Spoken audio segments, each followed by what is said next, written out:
Brian Bushway has been blind since the age of 14, but he's still able to perceive the world around him using a technique called echolocation. Echolocation is human sonar. It's the ability to interpret echoes reflecting off of objects.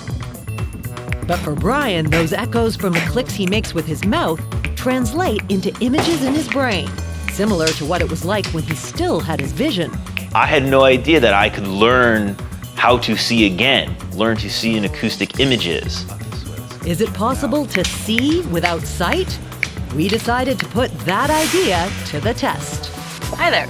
Hi. You must be Brian. Yes, Melissa. Yeah. Nice to meet you. We put together an experiment allowing us to see the world the way Brian does. You're going to be my eyes, I understand? Melissa Cooper is a forensic artist whose day job is to draw composite portraits of crime suspects. What I do is I get the image out of someone's head and put it on paper so that we can hopefully find this person. Today, she's going to use her skills to get an image out of Brian's head. Yeah, I came in and I started clicking around. In this artist studio, he's going to use echolocation to describe an object, a sculpture by a local artist. Melissa, who won't be able to see the statue, will draw only what Brian is able to describe. This exercise today would be known as object analysis, discovering an object and trying to figure out its nuances and to be able to describe subtle echo information. I somehow think that they might see more than we do in a certain way, and I'm kind of curious as to the depth of what they see. It's time to get started. Ta-da! Brian makes his first pass at the sculpture, sending out wave after wave of sound to try to make out the shape. As I'm clicking on it, I first start really trying to find the edges, and I realize that the edges are all rounded. There's like a long side, and then there's a really short side to it. It's irregular in shape, and it seems to have lots of curves to it. It's about 5 feet tall. I'd say it's about my shoulder width wide.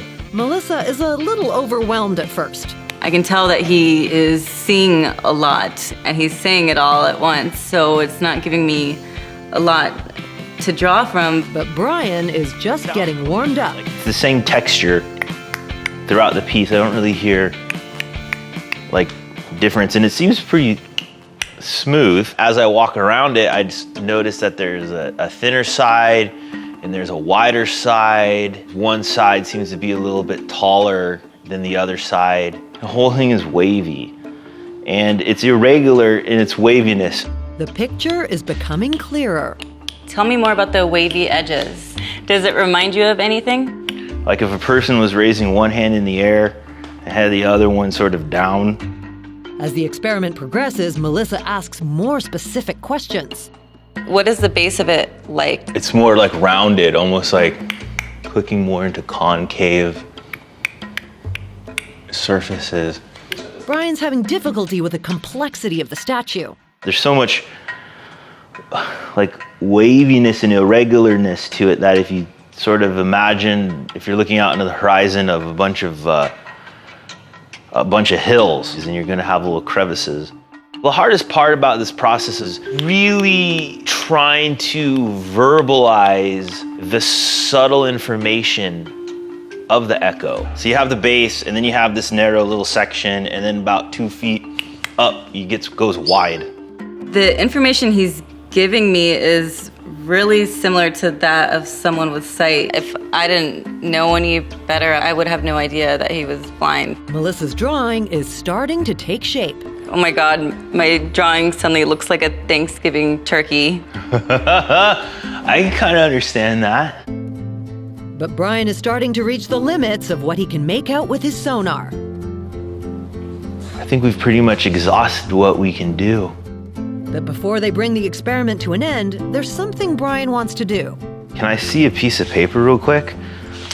And a pen? The craziest part was when I just finished and he ran and just drew like the outline exactly what I had just drawn. Really? Is it close to what you had? Whoa. It looks pretty good to me. I didn't even know I had done anything that was remotely close to what he was looking at. Right there was pretty shocking. Now Melissa gets to see for herself what she's been drawing for the past hour. Wow.